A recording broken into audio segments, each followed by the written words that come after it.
Buy now, pay later. The lease option way. Ooh. Let's break down one of my properties where I managed to buy it now and pay later. This is actually a property that I've got on a lease option number 1, 2, 3. No, it's not. It's 1, 2, 4.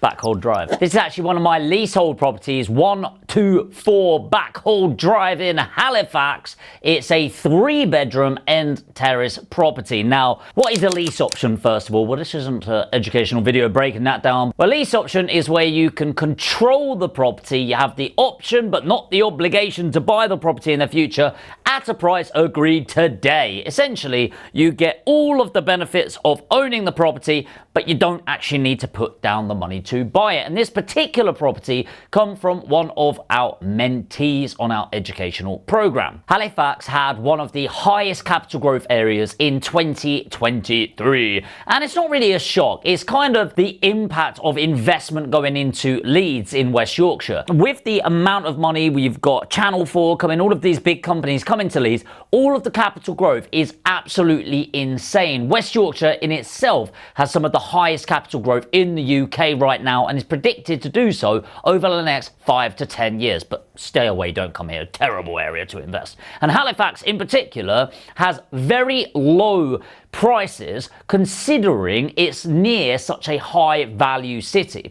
And due to this, we've got a lot of pressure on rents, not enough property, and then an increase in prices and of course your rental income. On top of that, there's a lot of new things going on with small things like a new bus station going in, which of course drives logistics, which in turn improves the transport of the area. But there's also a lot of new affordable homes going in place. So with one development almost round the corner from this of over 100 affordable homes going into play. Ultimately, all of this concoction of demand going into Leeds, trickling out to the satellite towns, drives the capital growth, which makes Halifax one of the strongest capital growth areas in 2023. So enough of the logistics, let's talk numbers. So the purchase price of this property is £110,000, but remember this is on a lease option, so I don't actually need to buy it I can buy it at any point between now and 10 years from now. And for me,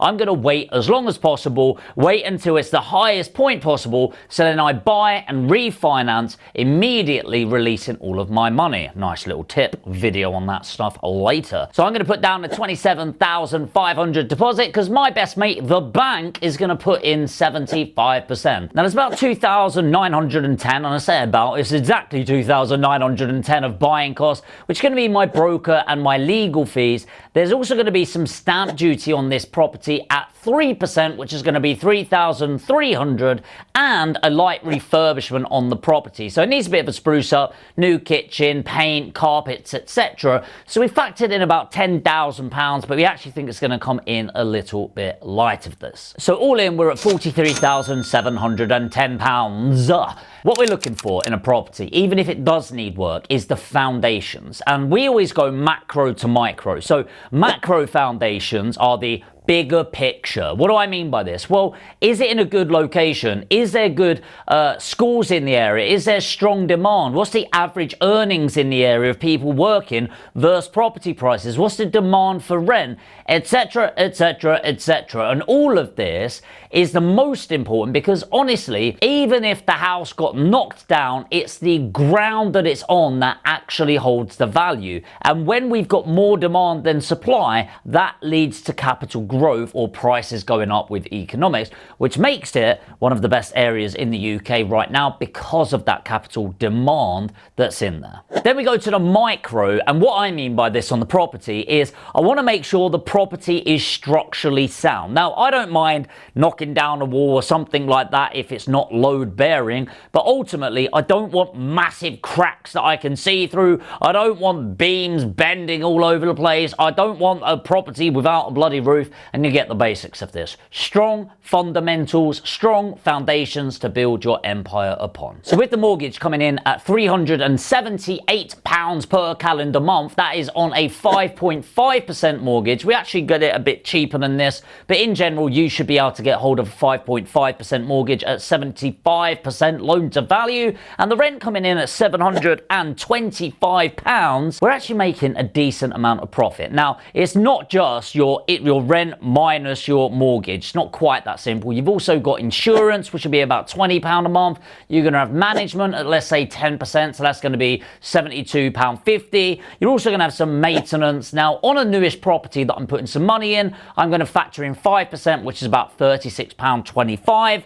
All in all, once you take the rent off and net off all of those costs, we're going to be making about £213 per calendar month, which is just over £2,500 a year. Now you might think, well, £2,500 and 43 grand, it's not exactly life-changing. Well, first of all, it's a 5.85% return on capital employed, which is not too shabby, just from somebody else living in my property. So I'm getting paid for somebody to live in the property. But actually, this is the thing.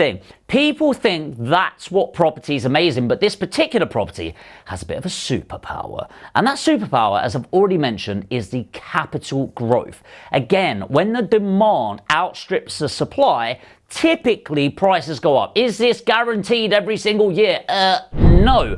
But on average, property prices double every 10 to 12 years, and that's not guaranteed, but we've got about 1,000 years of evidence, and whilst the past doesn't guarantee the future, 1,000 years is a pretty decent amount of evidence. So what does this look like from a returns point of view? Well, so we talk about the monopoly effect in our company Aspire Education, and when we're looking at properties, you've got your Mayfair types, your Vine Street types, and your Old Kent Road. If it doesn't go without saying, don't fucking buy in Old Kent Road.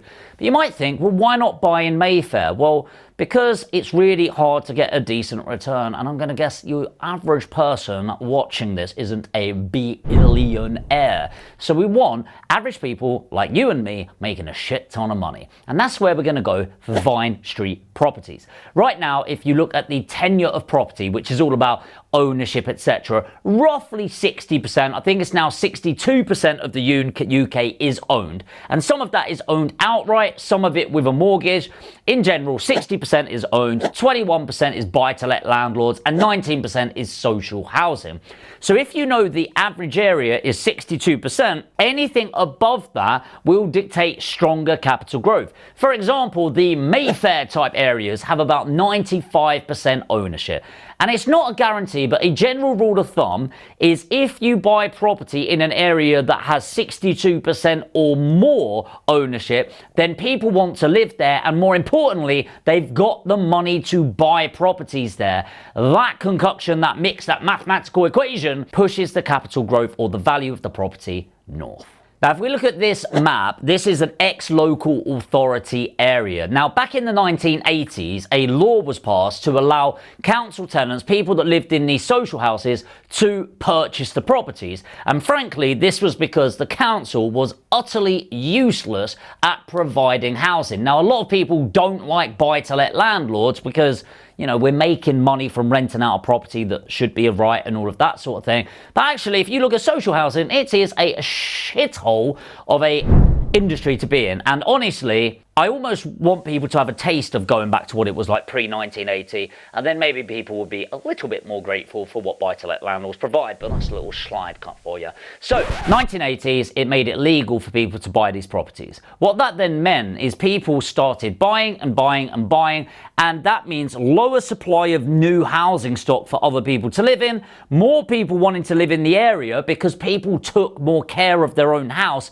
now that they own it, whereas people tend to not neglect but care less about a property that they're renting versus owning, and suddenly the values started going up. And Halifax is one perfect example of the impact of the 1980s law that come into play. Whew. Woo, that is a lot of info to take in. If you've been watching these videos and you're thinking, do you know what? I think I need to get educated around this, because you have to bear in mind, I have not actually purchased this. I just get all of the benefits, by the way, which is a combined return of over 17% per year, and I've not even bought the property. If you've been watching this and you're thinking, do you know what? I think it's time to actually educate myself instead of just watching these videos. Put education in the comments right now. You can have a free consultation call with one of my team where we're going to map out where you're at and where you want to get to. But let's just finalize with the numbers once again. So based on it being a buy-to-let property, we're going to end up putting in £43,710, and that's to buy it at today's value and everything in between. But bear in mind,